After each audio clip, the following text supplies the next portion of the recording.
मेरे YouTube channel Sanskrit भाषा ज्ञान में आपका बहुत बहुत स्वागत है। आज हम विशेष रूप से, क्योंकि बोर्ड की परीक्षाएं शुरू होने वाली हैं, तो 10वीं क्लास की हिंदी सब्जेक्ट की कुछ महत्वपूर्ण बिंदु, क्या क्या चीज़ें आती हैं, उस पर परिचर्चा करेंगे और प्लानिंग करेंगे कि कैसे हम हिंदी में कुछ बेहतर से बेहतर और बेहतरीन कर सकते हैं और 90 प्लस के नंबर ले आ सकते हैं। तो 20 मार्क्स का शायद आपके स्कूल से ही वो टीचर्स के आपके बिहेवियर पे, आपका जो आपने कार्य किए हैं सत्रकालीन, उसके आधार पर वो नंबर देते हैं। उसकी तो परिचर्चा हम नहीं करते। बच्चे आपके 80 नंबर में क्या क्या महत्वपूर्ण चीजें हैं जिन पे हमें ध्यान देना है, उसकी हम परिचर्चा कुछ कर लेते हैं आज। जैसे कि इसमें सबसे महत्वपूर्ण पहला ही प्रश्न आता है, अपठित गद्यांश।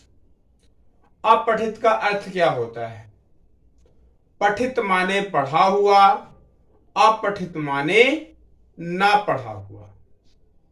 तो ऐसा गद्य जो पढ़ा हुआ ना हो, कविता तो है नहीं।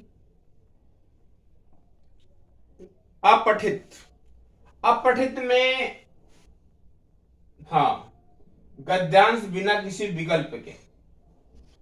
बहुत सुंदर। तो कहने का मतलब कविता नहीं आएगी, क्योंकि अगर अपठित गद्यांश में कविताएं आती हैं तो अत्यंत कठिन हो जाता है उसके, क्योंकि उसके भाव को समझना पड़ता है।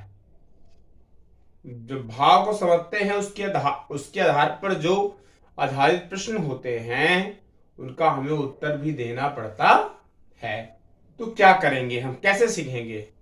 अपठित गद्यांश को सबसे पहला स्टेप यही है।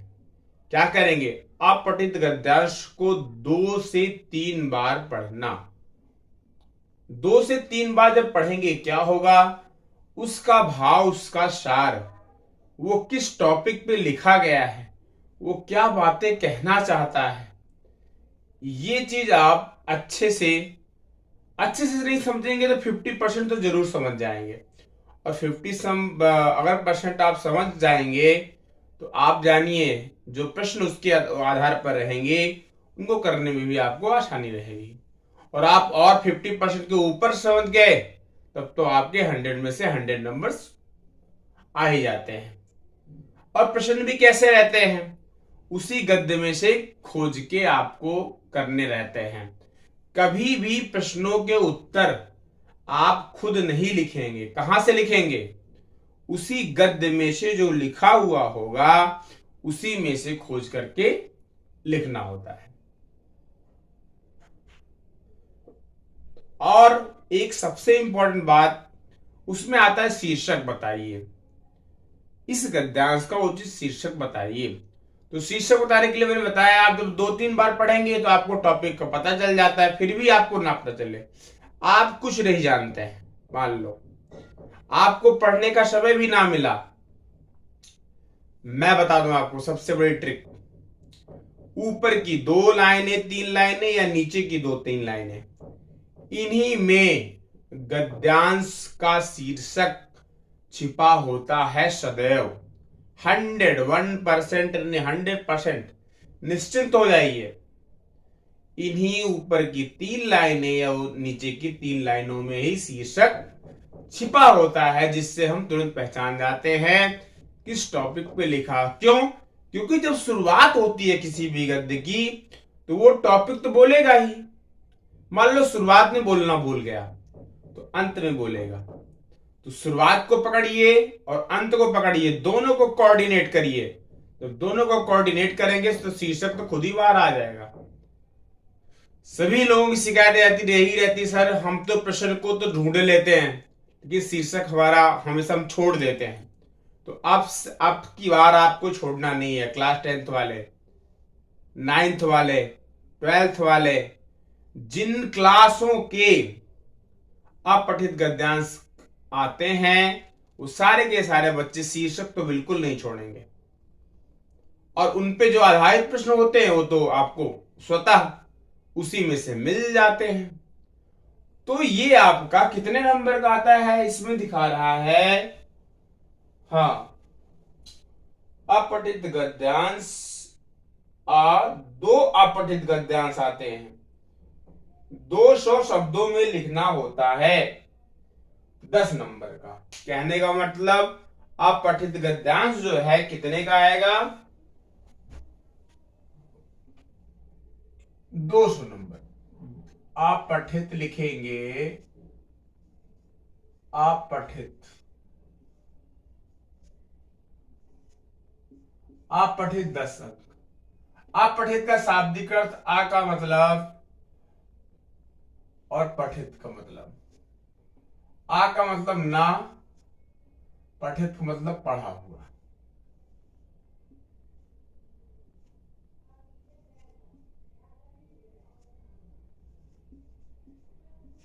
अर्थात यहां पर थोड़ा और जोड़ ले, अर्थात जो ना पढ़ा हुआ हो, जो ना पढ़ा हुआ हो उसे क्या कहेंगे, अपठित। क्या बोलेंगे, अपठित। तो जो ना पढ़ा हुआ हो उसे क्या बोलेंगे, अपठित। कितने अंक का आता है, 10 अंक का। कितने शब्दों में लिखना होता है, 200 शब्द।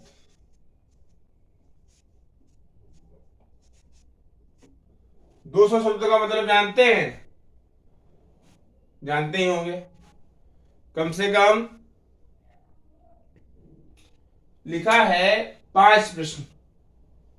हाँ, तो 5 प्रश्न हैं, तो 5 प्रश्न में से डिवाइड करिए, 200 को डिवाइड कर दीजिए, डिवाइड कर दीजिए।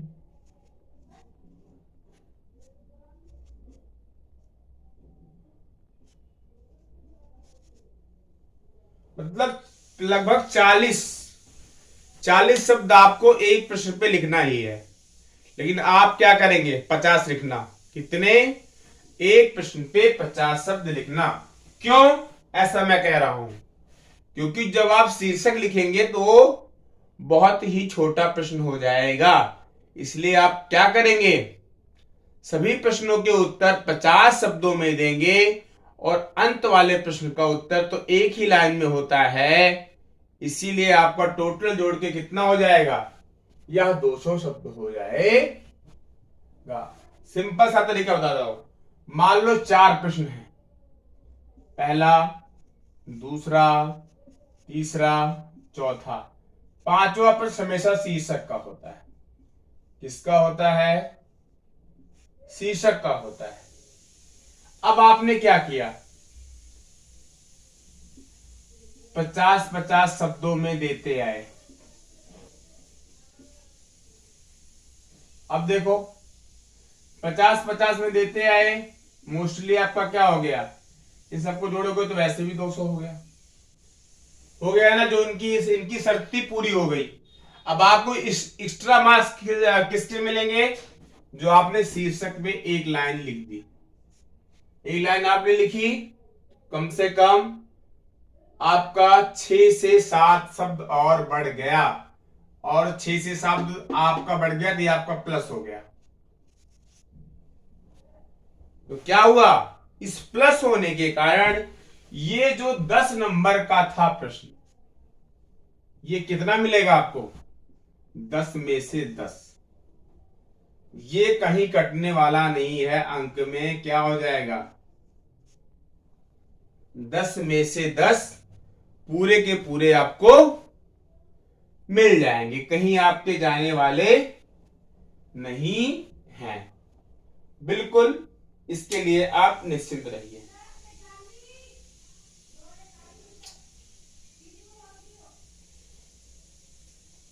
अगला बहुत इंपॉर्टेंट प्रश्न है, इसमें इसको तो पढ़ा ही रहे हैं। हाँ, पहले इसको आप नोट कर लें, कैसे प्लानिंग करने कर लें। ये सारी चीजें क्या हैं, ये शब्द है।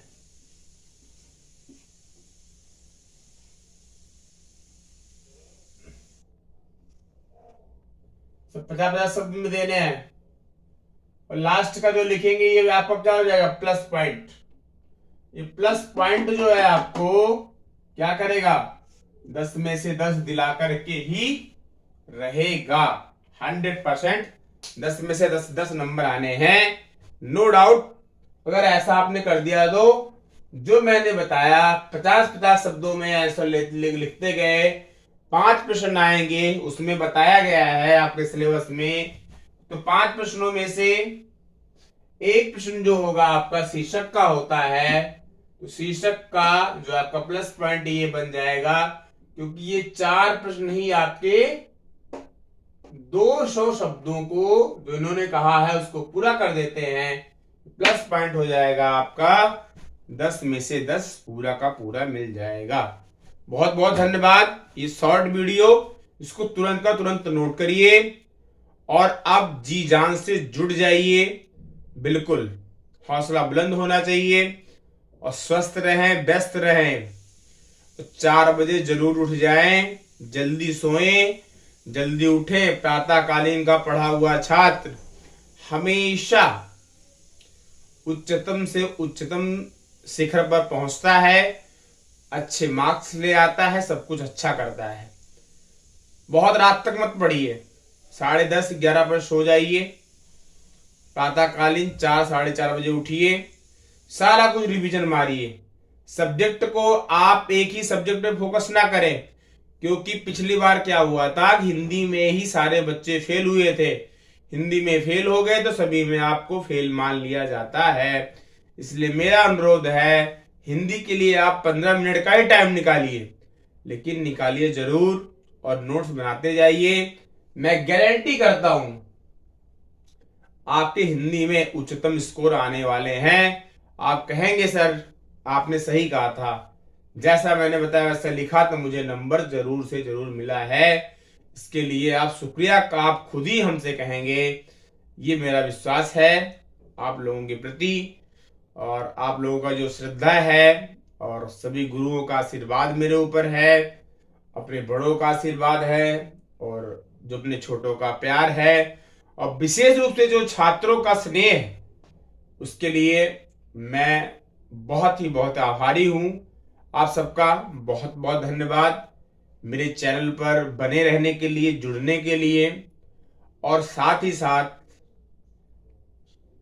अपना जोश, जुनून, जज्बा कायम रखने के लिए। जय हिंद, वंदे मातरम। जय हिंद, जय वंदे मातरम।